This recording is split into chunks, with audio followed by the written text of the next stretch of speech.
Let's travel back in time, hundreds of millions of years ago, to an era so distant that the very appearance of our planet would be completely unrecognizable to us. Imagine a world where the continents we are familiar with didn't exist, and all the land masses were merged together, forming a single colossal supercontinent. Scientists have given it a name: Pangea. This titanic landmass stretched from one icy pole to the other. Its vast expanses were covered with deserts so vast that any modern country would drown in their sands. Endless, dense forests covered vast territories, and the coastlines were washed by the waters of a single boundless world ocean, Panthalassa. Life that emerged on Pangea was both bizarre and truly grandiose. This was the era when reptiles began their journey toward gigantism, reaching incredible sizes. It was here, on these ancient lands, that dinosaurs took their first steps, and the planet itself was adorned with flora unlike anything we have ever seen. It was a world of extreme extremes, whose fate was determined by global climate shifts and the slow but inexorable movement of tectonic plates within the Earth itself. As we explore the history of Pangea, we uncover a grand saga of survival and transformation. A saga in which entire landscapes were crushed into mountain ranges and fractured into fissures, and living creatures were forced to adapt to ever-changing conditions.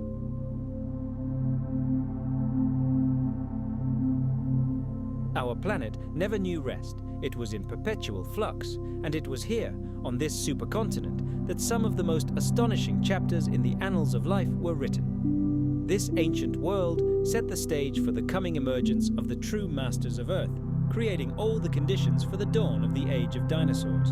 Pangea played a decisive role in shaping life as we know it today. Now, get ready. We're about to embark on a thrilling journey through the abyss of time, back to the era of Pangea, a time when the entire world was one. The history of our planet's continents before they merged to form Pangea is a tale unfolding over vast stretches of geological time. It is an epic spanning billions of years, describing the slow but inexorable dance of tectonic plates. It all began in fiery chaos. Our planet was born as a molten ball of rock and metal approximately 4.5 billion years ago. During that earliest period, which geologists call the Hadean Eon, the surface was so hot that neither a solid crust nor, especially, liquid water could have existed. Incessant volcanic activity was the norm, and the young planet was constantly bombarded by asteroids and comets, space debris left over from the formation of the solar system. But gradually, over millions of years, the Earth cooled. Its crust, initially thin and fragile, like ice on a puddle, began to form. However, the planet's internal heat and external shocks continually melted and reshaped it.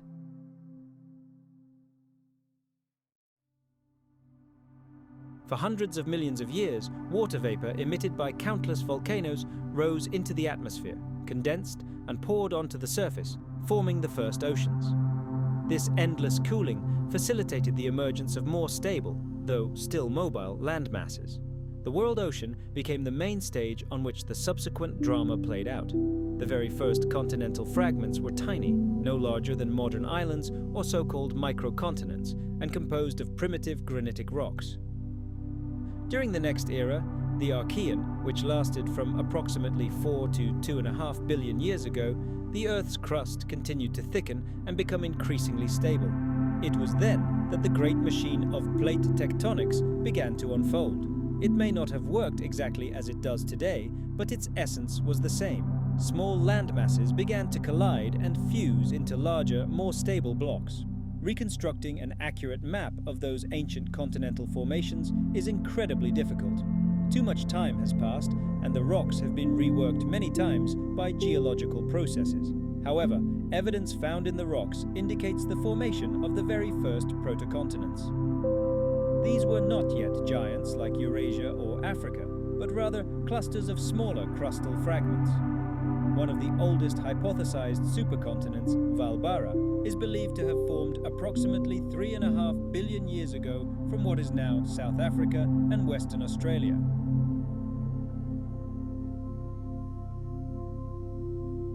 Columbia was a colossal landmass, encompassing nearly all of the planet's continental blocks, from what would become North America to Siberia, Australia, and Antarctica. Its birth was accompanied by a series of continental collisions, which resulted in the formation of vast mountain ranges across the planet.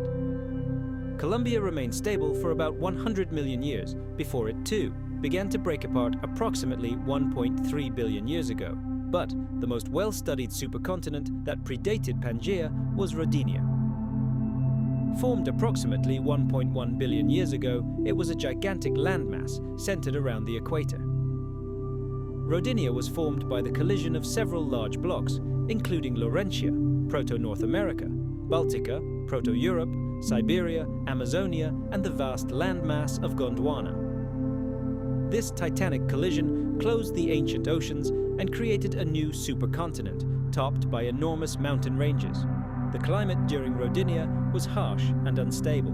There is evidence of periods of extreme cold, including the so-called snowball Earth, when our planet may have been almost completely covered in a thick layer of snow and ice.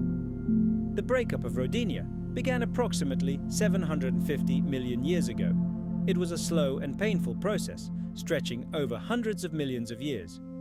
As a result of this breakup, new ocean basins formed, the precursors of today's Atlantic and Indian Oceans.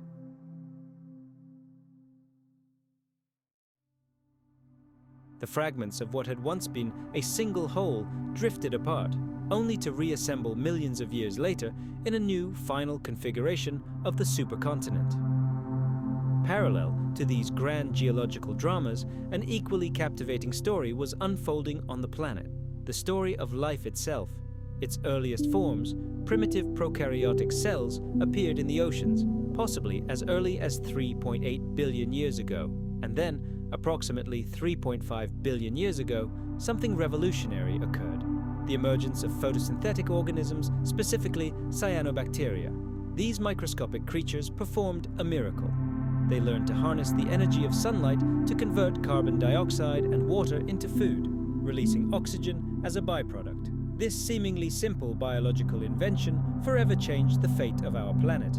The cumulative effect of billions of cyanobacteria over hundreds of millions of years led to global climate change and, ultimately, made possible the emergence of life on land. Approximately 2.4 billion years ago, an event known as the Great Oxygenation Catastrophe occurred.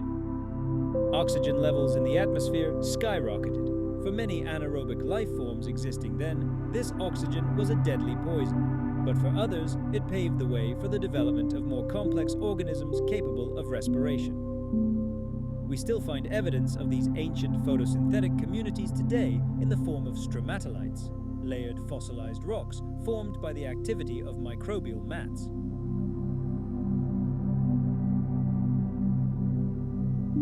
Later, in the Proterozoic era, about 2 billion years ago, another evolutionary leap occurred. The emergence of eukaryotes, cells with a nucleus and complex internal structures. This was a key step toward multicellularity. The exact origin of eukaryotes is still a subject of scientific debate, but their emergence was a colossal breakthrough, significantly increasing the level of biological complexity. And in the late Neoproterozoic, from 1 billion to 540 million years ago, the first multicellular organisms appeared on the scene. The Ediacaran biota, which existed from approximately 600 to 540 million years ago, is one of the earliest examples of complex multicellular life. These creatures were strange, soft-bodied, often flat and disc-shaped. They lived on the seafloor. They had no hard parts, no shells or bones, so their fossils are very rare and difficult to study. Nevertheless, they offer us a unique glimpse into the world that existed before the explosive rise of the animal kingdom. It is believed that the breakup of Rodinia and the subsequent global changes in ocean chemistry and climate, including periods of snowball Earth, served as the catalyst that accelerated the evolution of these early complex life forms. In the final stages preceding the birth of Pangea, the drift of continental fragments continued. The stage was set for their final collision, for a grand reunification into a supercontinent, which would usher in the great age of dinosaurs.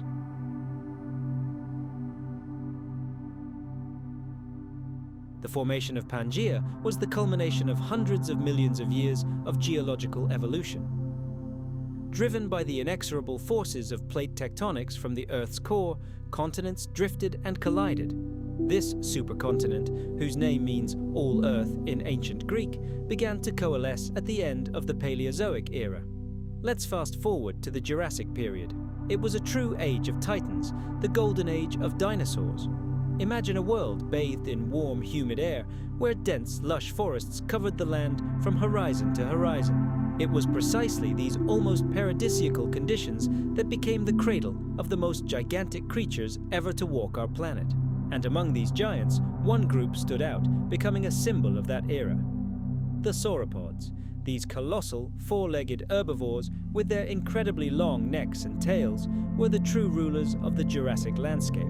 They could be called gentle giants, for despite their size, they were peaceful leaf-eaters that reached truly unimaginable proportions. They forever cemented their title as the largest land creatures in Earth's history. Their enormous bodies were supported by legs as thick and powerful as the columns of an ancient temple, and their incredibly elongated necks served as living cranes, allowing them to reach the lush foliage in the treetops, where no other herbivore could reach.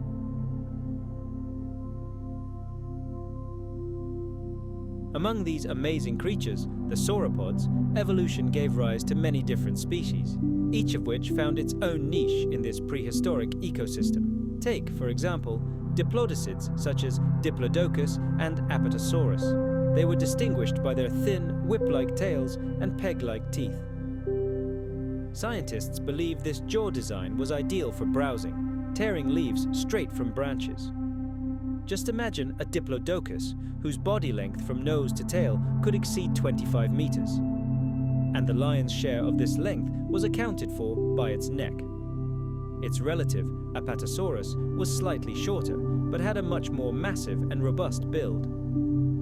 Both of these giants ruled the territory of what would become North America at the end of the Jurassic Era. Another prominent branch of sauropods were the macronarians, which included Brachiosaurus and Camarasaurus. Brachiosaurus was truly unique. Its front legs were noticeably longer than its hind legs, causing its shoulders to rise above its hips and its entire body to slope forward. This anatomy allowed it to reach a staggering height of 13 meters, enabling it to effortlessly browse the tops of the tallest conifers. Its teeth were broad and spoon-shaped, ideal for grinding tough, coarse vegetation. Camarasaurus, its more common and slightly smaller relative, had a distinctive short, almost square skull and very strong teeth. This suggests that its diet consisted of even tougher, fibrous plants.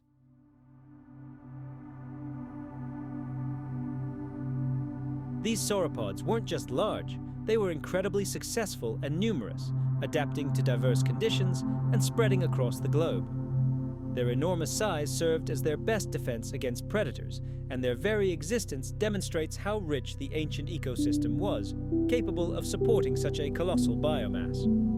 The ability of these titans to grow to such proportions is a striking example of evolutionary adaptation. The secret to their gigantism lay in their unique respiratory system, very similar to that of modern birds. It allowed them to oxygenate their blood with maximum efficiency. Their digestive system, however, was relatively simple. They likely used fermentation, like vast living fermentation vats, to extract nutrients from coarse plant matter. But where there's abundance, there's always someone willing to take advantage of it. The abundance of these living mountains of flesh and bone inevitably gave rise to predators just as large and deadly as their prey. The main carnivores of the Jurassic period were the theropods, bipedal predators that evolved specifically to hunt massive sauropods and other large herbivores. Allosaurus was one of the most widespread and successful killers of the late Jurassic, particularly in North America.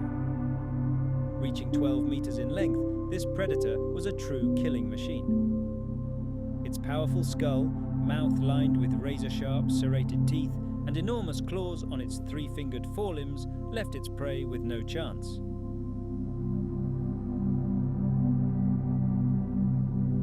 Fossil evidence suggests that Allosaurus may have worked together, hunting in packs. This gave them a colossal advantage over even the most gigantic sauropods. Their tactics likely relied not on protracted, grueling combat, but on swift ambush attacks. A lightning-fast lunge, one crushing bite, inflicting deep, bleeding wounds, and then retreat. Their powerful neck muscles allowed them to literally tear chunks of flesh from their prey. Among other iconic Jurassic predators, Ceratosaurus.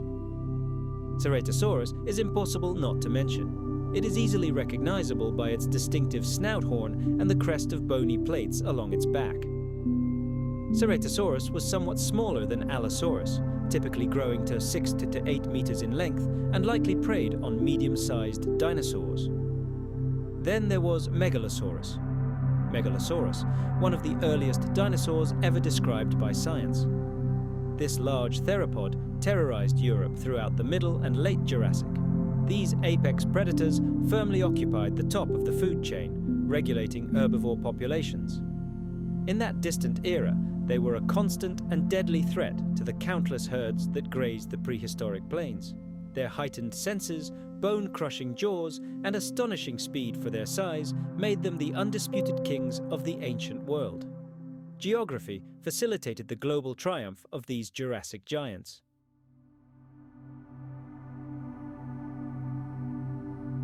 The supercontinent Pangea was still united, although tectonic plates were already beginning to diverge in the region of the future Atlantic. For most of the Jurassic, the land bridges between the continents remained intact. This allowed sauropods and large theropods to migrate freely and populate vast territories.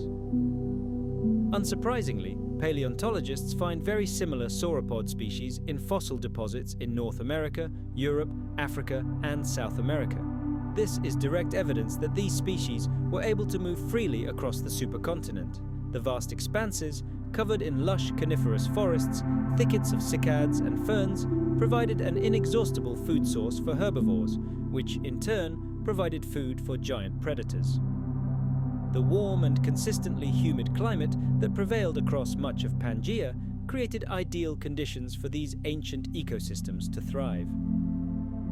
The Jurassic period was a time of abundant rainfall, which triggered a proliferation of vegetation, and all this gigantic green mass was the fuel that fueled the engines of these enormous creatures.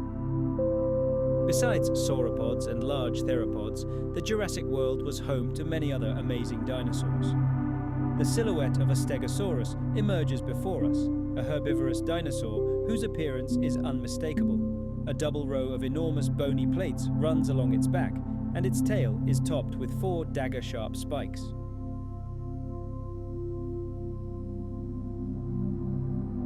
This living fortress would have been an extremely difficult target for any predator that dared to attack it. It was during the Jurassic that ornithopods, a group of bipedal herbivores, began their journey, although their true heyday would come in the following Cretaceous period. Small and agile theropods, such as Compsognathus, were also part of this world, tirelessly hunting lizards, insects, and other small vertebrates. And finally, it was in the Jurassic skies that the first birds appeared, such as Archaeopteryx. These creatures, evolving from small feathered theropods, became a crucial milestone in the history of life on Earth. Without exaggeration, the Jurassic was the age of giants, a time when dinosaurs reached their peak size and established undisputed dominance over all terrestrial ecosystems on the planet. But everything flows, everything changes. The Jurassic was followed by the Cretaceous period, which lasted from approximately 145 to 66 million years ago. It became the final, concluding chapter in the Great Dinosaur Saga, its true culmination. It was during this time that we witnessed an incredible explosion of diversity in forms and species. The first flowering plants appeared on the planet, and geological processes radically changed the face of the world. Pangea continued its slow disintegration, and the continents increasingly approached their modern positions.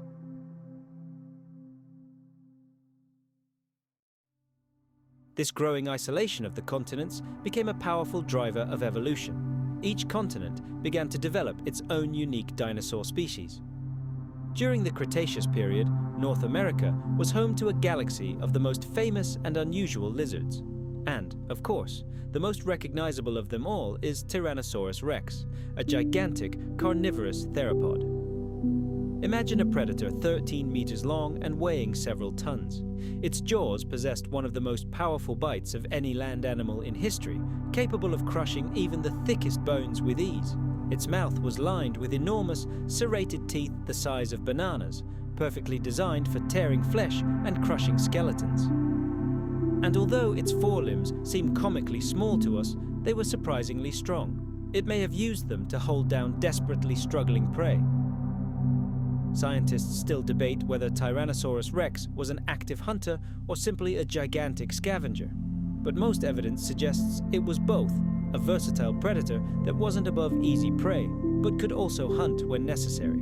Its powerful hind legs allowed it to reach impressive speeds, making it the most dangerous predator in its ecosystem. Living alongside Tyrannosaurus rex in North America was Triceratops, a massive quadrupedal herbivore from the Ceratopsian group. This dinosaur is easily recognizable by its signature features: 3 enormous horns on its head and a wide bony frill that reliably protected its vulnerable neck.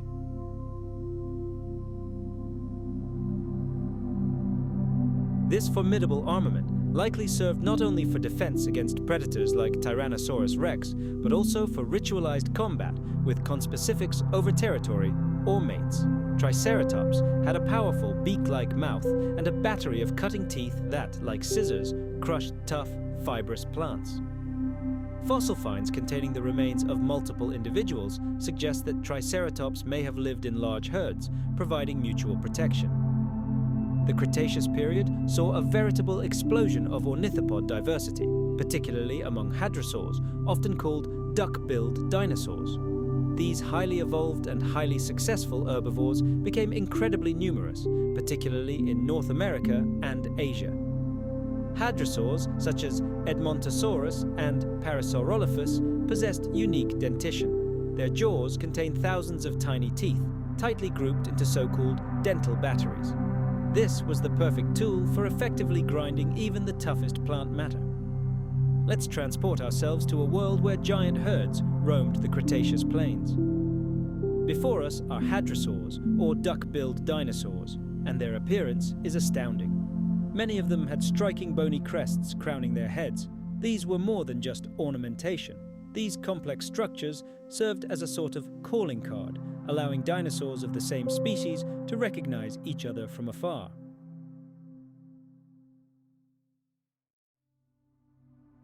Moreover, being hollow inside, they could be transformed into resonators capable of producing low, booming sounds that could carry for kilometers, warning a herd of danger or calling a mate. Their versatility is astonishing. These giants could walk on both 2 legs and descend onto all 4s, and their jaws were veritable vegetation processing machines, making them some of the most successful and prosperous herbivores of their era. Now, imagine a living fortress, slowly and inexorably moving through a prehistoric forest. These are ankylosaurs, the true armored tanks of the Mesozoic Era. These massive, squat herbivores were covered from head to toe in thick, bony plates, osteoderms, fused directly into their skin. At the end of their tails was something truly terrifying, a massive bony club capable of breaking the leg of even the largest predator with a single blow. This living armor was their main defense against the tyrants of the ancient world. But not all herbivores relied on armor. Some chose a completely different survival strategy. Meet the pachycephalosaurs, dinosaurs that settled disputes head-on, in the truest sense of the word. Their distinctive feature was an incredibly thick, domed skull, resembling a helmet. Scientists believed that males would collide these bony domes at full speed in fierce fights for the right to start a family or defend their territory. The spectacle must have been truly deafening.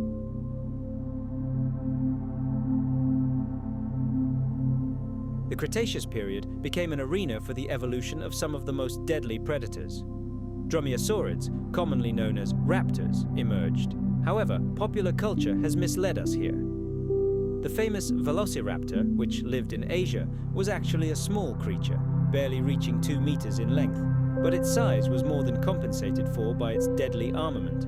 Each foot sported a huge sickle-shaped claw, used like a switchblade to latch onto prey and hold it there.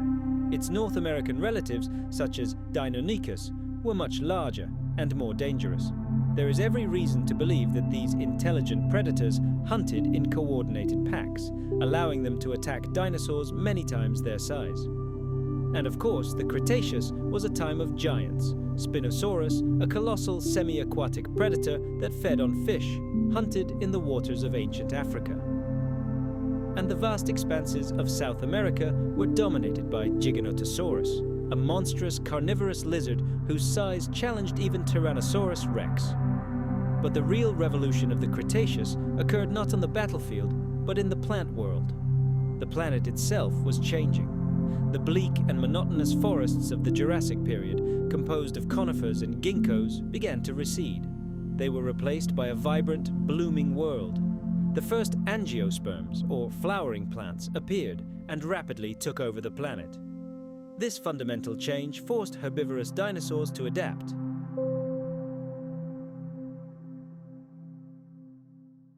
New ways of processing food emerged, such as the dental batteries of hadrosaurs, consisting of hundreds of teeth and acting like giant graters. Along with flowers, pollinating insects emerged, triggering an explosion of biodiversity, making the world even more complex and multifaceted. At the same time, tectonic shifts of truly planetary scale were occurring beneath the dinosaurs' feet. The great supercontinent Pangea, once a single landmass, continued its agonizing disintegration. Continents slowly but surely drifted apart, forming new oceans and forever separating animal populations. This drift became a powerful driver of evolution. Dinosaurs, isolated on different continents, followed their own unique developmental paths. This is why tyrannosaurids reigned supreme in North America and Asia, while abelisaurids, another lineage of giant predators, held sway at the top of the food chain in South America, Africa, and India. This geographic isolation gave rise to the incredible diversity of forms we observe at the end of the Cretaceous era. This wondrous world, teeming with life, ended abruptly and catastrophically. 66 million years ago, a giant asteroid struck Earth, triggering a mass extinction that wiped all non-avian dinosaurs from the face of the planet forever. But who were these masters of the ancient world? Who inspired fear in all others?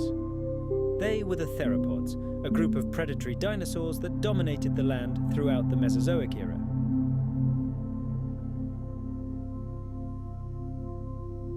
Their very name, theropod, translates as beast-footed, a reference to their deadly three-toed feet, armed with razor-sharp claws. Almost all of them walked on two legs, which was their key advantage. This freed their forelimbs, turning them into deadly weapons for capturing and holding prey. This anatomy allowed them to occupy the throne of apex predators in almost every ecosystem on the planet. It all began in the mid-Triassic period. The first theropods were relatively small, agile, and fast hunters. Dinosaurs like Eoraptor and Herrerasaurus from South America ranged in length from 1 to 6 meters. Their jaws were lined with sharp, serrated teeth, perfectly designed for slicing through flesh. Their light build and long, muscular legs suggest they were true sprinters, capable of pursuing or ambushing small reptiles and amphibians. It was these humble predators that laid the evolutionary foundation for future tyrants. Their strategy was simple yet effective, a swift pursuit and one decisive, immobilizing bite. With the onset of the Jurassic, theropods began to grow in size and strength. Imagine the late Jurassic. The air is filled with the roar of gigantic sauropods, and here, at the top of the food chain, reigns Allosaurus, the terror of North America and Europe. It was a colossal predator, reaching 12 meters in length. Its enormous skull was armed with powerful jaws filled with dozens of curved, serrated teeth, designed to tear the flesh of the largest herbivores.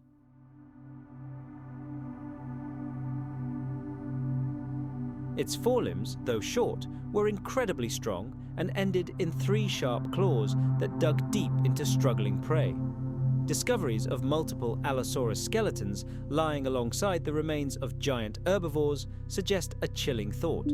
Perhaps they hunted in packs. Their tactics likely involved delivering powerful, slashing bites that left deep wounds, causing massive blood loss and ultimately killing the victim. Other Jurassic predators, such as Ceratosaurus with its distinctive snout horn, were also formidable opponents, though smaller than Allosaurus. These medium-sized predators hunted dinosaurs of similar size. Megalosaurus, one of the first giant predators discovered in Europe, displayed the same deadly capabilities: powerful jaws, sharp teeth, and powerful hind legs for swift attacks.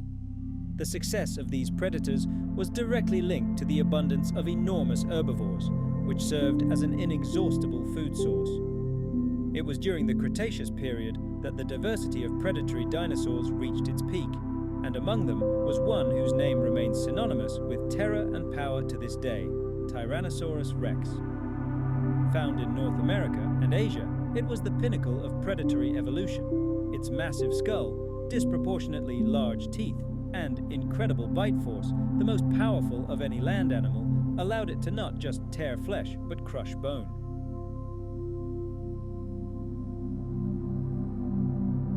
Despite its tiny forelimbs, its hind limbs were so powerful that they enabled this giant to reach astonishing speeds. Whether it was an active hunter or a scavenger is still debated, but one thing is certain: Tyrannosaurus rex was the absolute king of its ecosystem. But it would be a mistake to consider T-Rex the sole king. Other continents were home to predators every bit as large and ferocious. Gigantosaurus from South America and Carcharodontosaurus from Africa reached lengths of 13 meters or more. Their steak knife-like teeth indicated a different hunting strategy: not a crushing bite, but rather deep slashing wounds that caused rapid blood loss. And in the river systems of ancient Africa lurked perhaps the strangest and most unusual of all giant predators, Spinosaurus. It was unmistakable: a tall sail of vertebral processes on its back and an elongated crocodile-like snout studded with conical teeth. These features marked it as a specialist fisherman. Its dense bones for buoyancy control and powerful forelimbs indicate a semi-aquatic lifestyle, an excellent hunter of large fish and other prey in the river's labyrinths. In the shadow of these giants, smaller, more agile theropods, the so-called raptors, also thrived. Dinosaurs like Velociraptor were the epitome of deadly efficiency. Their highly developed intelligence, razor-sharp teeth, and powerful jaws made them formidable opponents.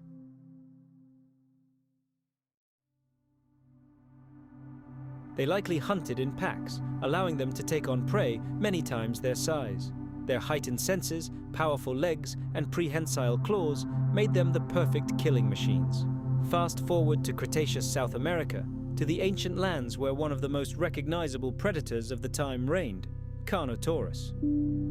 This fearsome theropod stood out from the crowd with a pair of short, blunt horns growing directly above its eyes, giving it a truly devilish appearance.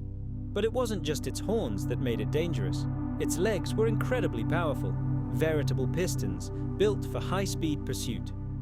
For these predators, teeth were the primary tools of their bloody trade. Most theropods had teeth as sharp as dagger blades, often serrated along the edges, transforming the mouth into something like a modern steak knife.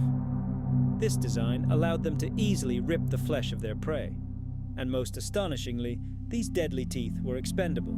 They were constantly shed and replaced throughout the dinosaur's life, providing the predator with a perpetually sharp arsenal. These weapons were incredibly powerful. Powerful jaw muscles generated devastating bite force, and their skulls were designed like battering rams, capable of withstanding the enormous forces of battle with prey sometimes larger than the hunter themselves. Many predators of the time possessed another remarkable feature, so-called kinetic jaws.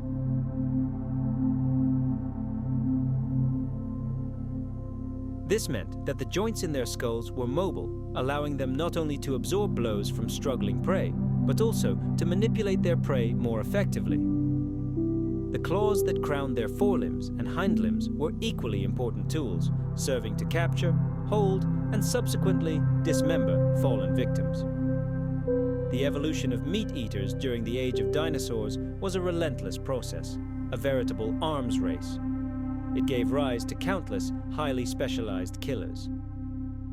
Each was perfectly adapted to hunting in its own ecological niche, targeting specific prey species in the diverse ecosystems that first spread across the supercontinent Pangea and later across its fragmented parts. But for every predator, there were hundreds that fed exclusively on plants. Herbivorous dinosaurs constituted the vast majority of the planet's population. These species formed the foundation upon which the entire food chain of the Mesozoic Era rested. Their evolutionary path is marked by an incredible diversity of unique adaptations that allowed them to process a wide variety of vegetation, from wiry pine needles to soft, succulent leaves. Imagine the Jurassic period, the era preceding the Cretaceous. Back then, the land was carpeted with ferns, and the air was not yet scented with the scent of flowering plants. The herbivorous giants that inhabited those landscapes were perfectly adapted to this diet, armed with specialized teeth, powerful jaws, and astonishingly complex digestive systems.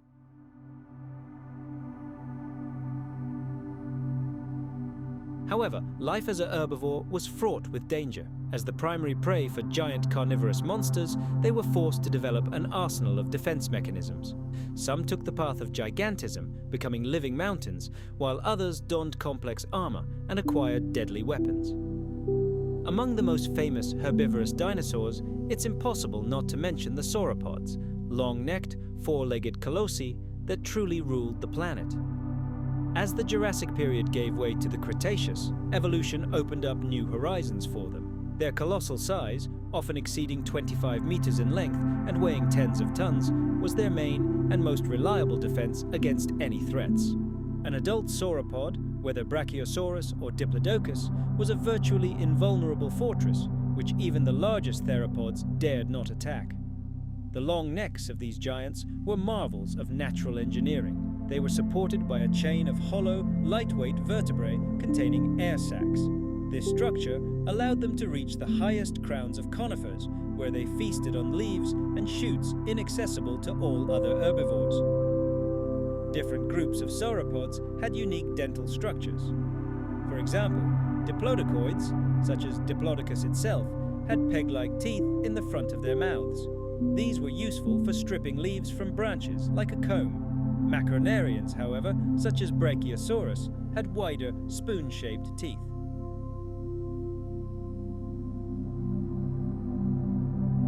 This suggests that they cut and devoured denser, tougher vegetation. These giants likely ingested vast quantities of plant matter, barely chewing it. All the heavy lifting was done by gastroliths, stomach stones that constantly ground food in their enormous stomachs. This mechanism is very similar to how some modern birds digest food. Their digestive tracts were massive, containing gigantic fermentation chambers, which were absolutely essential for extracting all the nutrients from coarse, fibrous food. Another significant group of herbivorous dinosaurs were the ornithischian ornithopods. Their pelvic structure resembled that of birds, which, surprisingly, allowed them to process plants more efficiently. This group included a huge diversity of forms, each with its own unique feeding and defensive features. Consider the Stegosaurus, such as the famous Stegosaurus from the late Jurassic period. These medium to large-sized quadrupeds bore 2 rows of distinctive bony plates on their backs, and their tails were tipped with a formidable weapon known as a thagomizer, 4 sharp spikes. The purpose of the dorsal plates is still debated. They may have served for thermoregulation, to intimidate rivals, or as passive defense. The tail spikes, however, were undoubtedly deadly weapons, capable of delivering devastating blows to predators like Allosaurus. Their small, leaf-shaped teeth and relatively weak jaws, however, suggest they fed on soft, low-growing vegetation.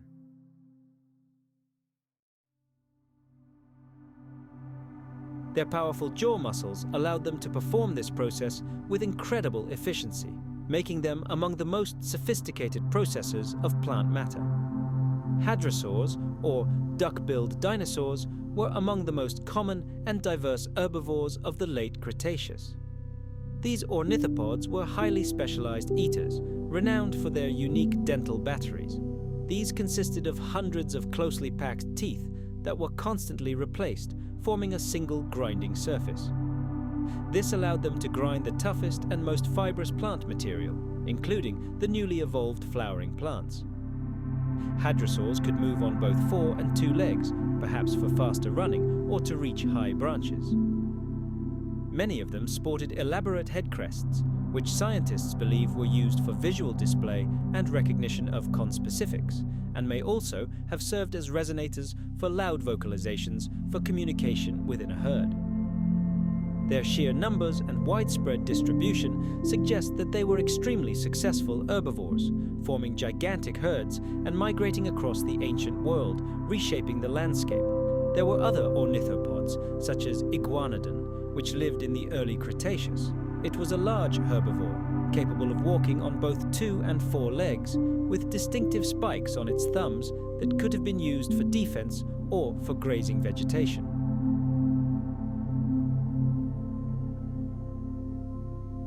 There were also small, agile ornithopods, such as Hypsilophodon, which likely fed on the softest ground vegetation.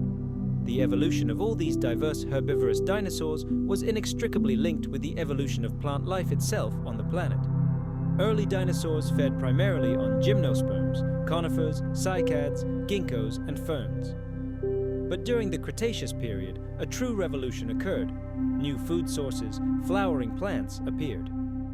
This led to further specialization of herbivores, leading to the complexity of their teeth and digestive systems. This complex relationship between animals and the plants they consumed was the primary driving force behind the development of all terrestrial ecosystems during the Mesozoic era. Now, let's look up from the ground to the sky.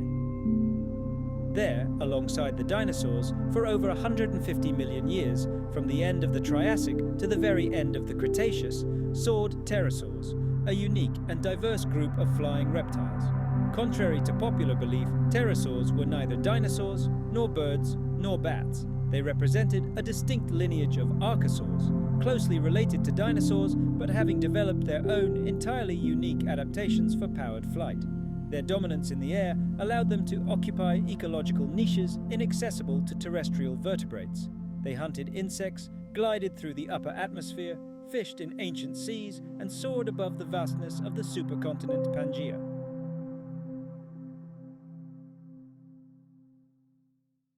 Pterosaurs were truly amazing creatures. Their most striking feature, of course, was their wings. Unlike birds, which use feathers, or bats, which use membranes between all their fingers, pterosaur wings were formed by a skin muscle membrane called the patagia. This membrane extended from a single, extremely elongated ring finger all the way to the ankles.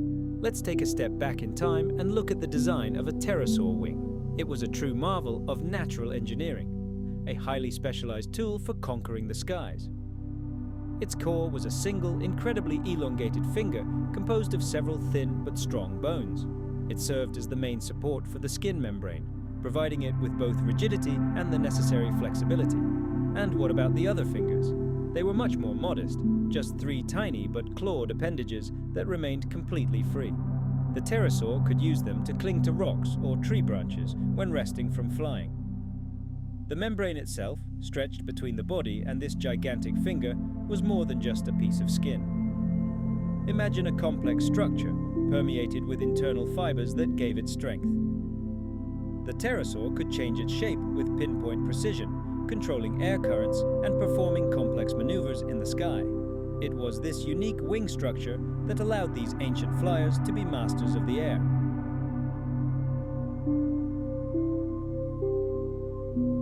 They could glide for hours on updrafts, conserving energy, or flap their wings vigorously to cover vast, truly intercontinental distances.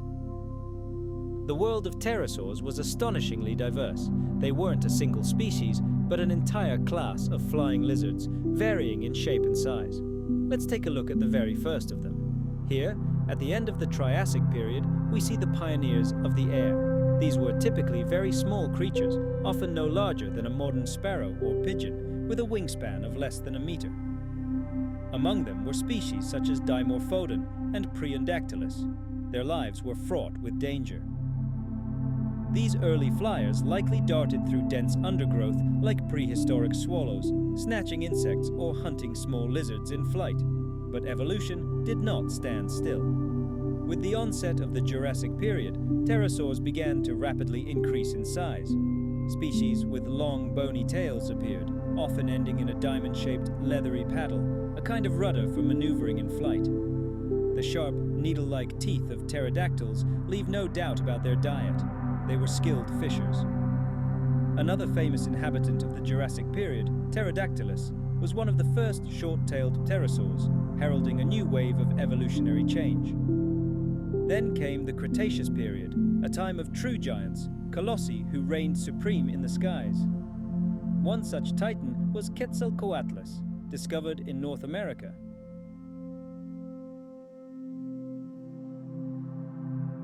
Before us is the largest flying creature ever known to science. Just imagine, its wingspan reached 10, maybe even 11 meters.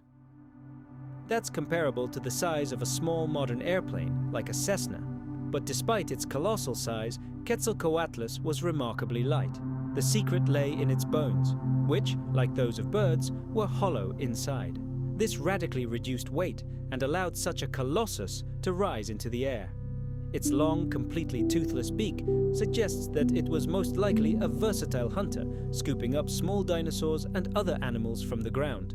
Another renowned Cretaceous pterosaur was Pteranodon. This unique reptile was a skilled glider, with a wingspan reaching 7 meters. Fossil remains of Pteranodon are most often found in ancient marine sediments. This is a clear indication of its lifestyle. It was a marine hunter, soaring for hours above the ocean, spotting prey and swiftly snatching fish straight from the surface. Pterosaurs' success in the air was due to a whole host of unique adaptations. Their bones weren't simply hollow, they were filled with specialized air sacs that formed part of their respiratory system. This made the skeleton incredibly light, yet remarkably strong. This design, combined with a powerful bird-like respiratory system, provided them with a high metabolic rate, a constant supply of energy, vital for energy-intensive flapping flight. But that's not all.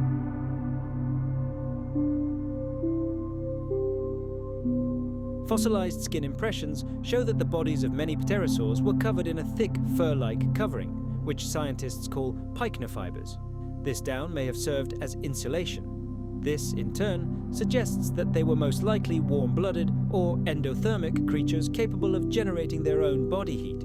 A cold-blooded reptile simply couldn't maintain the energy levels required for active flight. Although air was their element, pterosaurs could also move on land. Fossil footprints tell a remarkable story.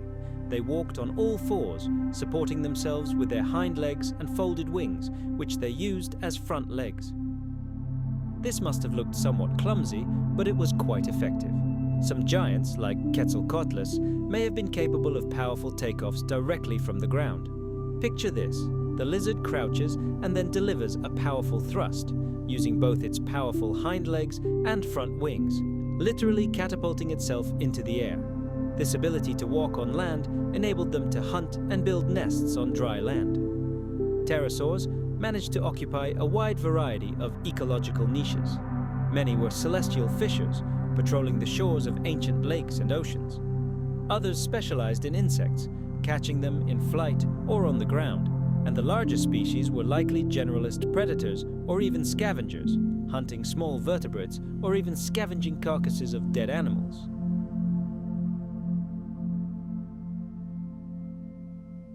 Their remains have been found all over the world, from the fractured Pangea to individual continents, demonstrating their incredible ability to adapt to any environment.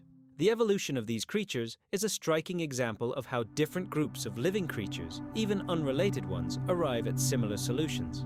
They dominated the skies for millions of years until new, more advanced flyers arrived on the scene. At the end of the Cretaceous, the pterosaurs' dominance began to waver. They began to be supplanted by rapidly evolving birds, although some gigantic forms still survived until the very end of the Mesozoic Era. But while dinosaurs ruled the land and pterosaurs dominated the skies, a similarly grandiose drama unfolded beneath the waves. The vast oceans surrounding Pangea, especially the gigantic Panthalassa Ocean and the warm Tethys Sea, were home to a remarkable diversity of giant marine reptiles. And it's important to understand, these creatures weren't dinosaurs. They represented distinct lineages of reptiles that had once left land and returned to the sea, evolving astonishing adaptations for life in the aquatic environment. Their history spans the entire Mesozoic era, and during this time they occupied a wide variety of niches, from apex predators to fish and shellfish eaters.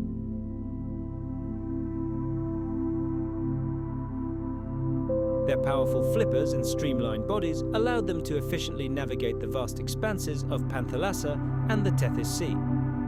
The fossil record contains countless testimonies of their existence. Fossils of these creatures are often found in marine sediments that once formed the bottom of ancient seas. These finds provide compelling evidence that a vibrant and complex marine ecosystem existed on land alongside the dinosaurs. They demonstrate the remarkable ability of reptiles to adapt and conquer not only land and air, but also the vast depths of the ocean. While colossal dinosaurs and giant sea reptiles often capture our imaginations, the terrestrial ecosystems of Pangea were also teeming with other, smaller creatures. They played an equally important, if often unnoticed, role in this ancient drama of life.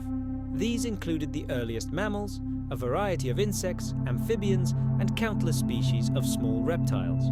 Their adaptations, life cycles, and interactions created a complex web of life that ultimately supported the larger and more famous inhabitants of this supercontinent. Pangea was populated by myriads of tiny organisms. Imagine a world where life, invisible at first glance, teemed beneath the feet of giants. Here, in the dense undergrowth of prehistoric jungles, insects were true ecosystem engineers. They performed vital tasks, cycling nutrients, pollinating ancient plants, and even keeping pest populations in check.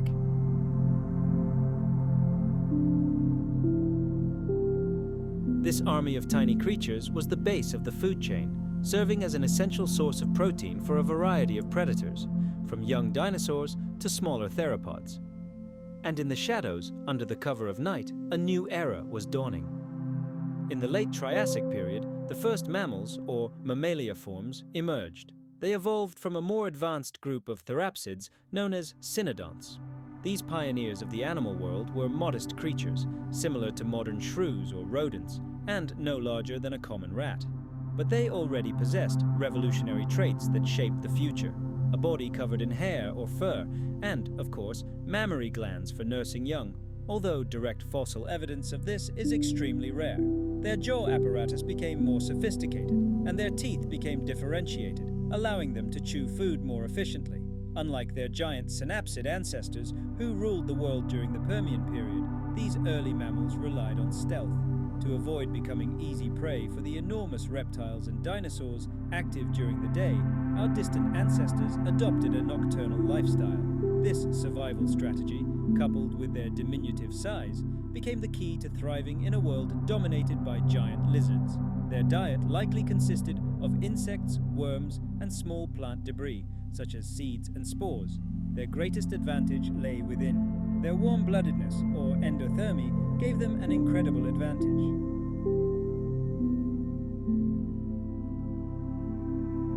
On land, however, pterosaurs likely looked rather clumsy, moving on all fours, supported by folded wings and hind legs.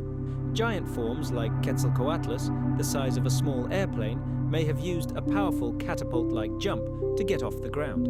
Marine reptiles that weren't dinosaurs but evolved from land-dwelling ancestors returned to the ocean and developed incredible adaptations for life in the water. Ichthyosaurs had streamlined, torpedo-shaped bodies and propelled themselves with powerful strokes of their sickle-shaped tails, strikingly reminiscent of modern fish and dolphins.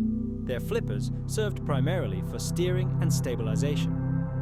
Plesiosaurs had broad bodies and 4 enormous paddle-like flippers, allowing them to use a unique style of underwater flight. They could paddle with all 4 limbs in a coordinated manner, generating powerful thrust. Their long necks, combined with their streamlined bodies, made them fast and maneuverable fish hunters. Finally, mosasaurs, the dominant marine predators of the late Cretaceous, moved primarily by powerful, snake-like side-to-side body movements. Their long, laterally compressed tails resembled those of eels, and their limbs, modified into flippers, were used for steering. Each of these groups, from the swift ichthyosaurs to the agile mosasaurs and graceful plesiosaurs, represents a brilliant evolutionary solution for conquering the vast expanses of water.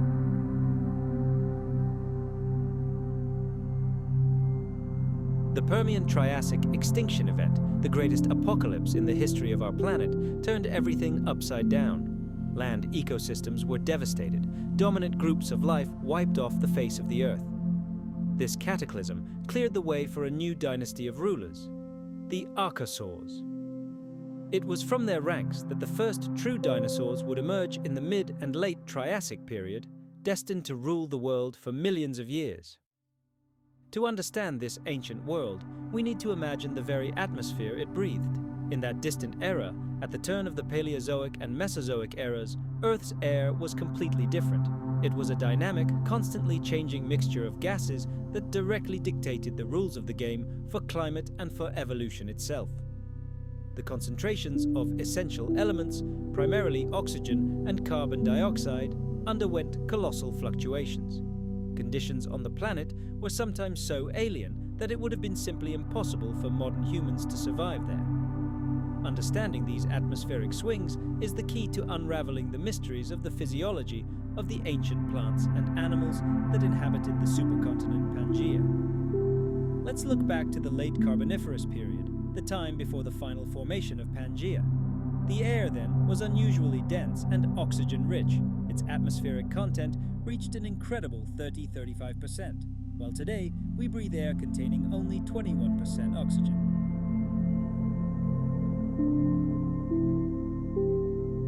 During the Triassic period, when life was just beginning to recover from the greatest extinction in history and the first dinosaurs appeared on the scene, the fiery heart of the planet was restless. Although catastrophes on the scale of the Siberian one no longer occurred, crustal fissures and local eruptions constantly kept ecosystems under strain. Each such volcano emitted fresh gases into the air, which enveloped the planet like a blanket, creating the warm, carbon dioxide-rich climate of the Triassic. Flows of molten lava and layers of ash transformed the landscape beyond recognition, forming new rocks and affecting the soil composition. But the true peak of volcanic fury occurred later in the Mesozoic Era. After Pangea had fully formed, the reverse process began, its massive breakup. Imagine how, in the Jurassic period, the unified continent began to crack at the seams. Colossal volumes of magma rose from the depths of the mantle, tearing apart the Earth's crust. The most dramatic episode of this process was the birth of the Central Atlantic Igneous Province, or CAMP for short. About 200 million years ago, here, on the site of the future Atlantic Ocean, a veritable hell broke loose. This massive eruption coincided with another mass extinction, which wiped out numerous species at the boundary of the Triassic and Jurassic periods.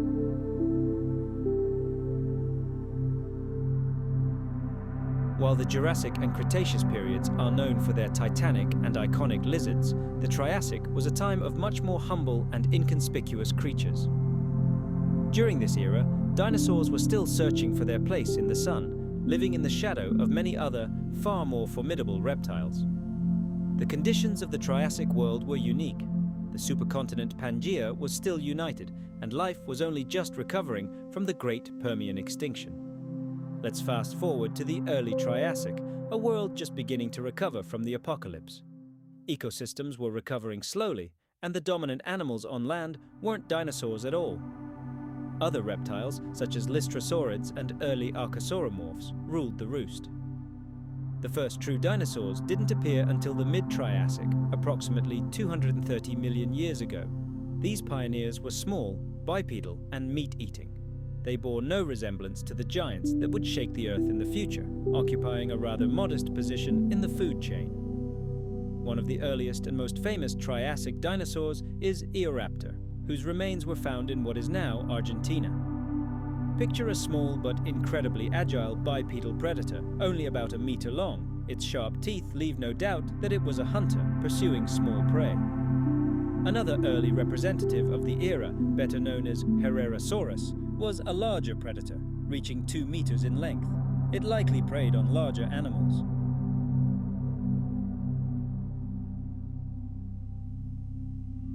These bipedal hunters possessed an arsenal of sharp teeth and claws, ideal for hunting other animals. One of the most famous examples is Calophysis, a slender and agile theropod from North America that reached approximately 3 meters in length. Remarkably, Coulephysis fossils have been found in enormous quantities, literally in the form of bone beds. This suggests that these creatures likely lived and hunted in large packs. Another important group of late Triassic dinosaurs were the ceratosaurs. They included species such as Dilophosaurus, famous for its two bony crests on its head. Although often depicted as a colossal monster in popular culture, it was in fact a medium-sized predator, about 6 meters long. These theropods were top predators in many Triassic ecosystems, hunting other dinosaurs, early mammals, and various reptiles. In addition to early sauropodomorphs and theropods, other groups of dinosaurs also made their first appearance in the late Triassic. Early ornithopods, dinosaurs with a so-called bird-shaped pelvis, began to appear.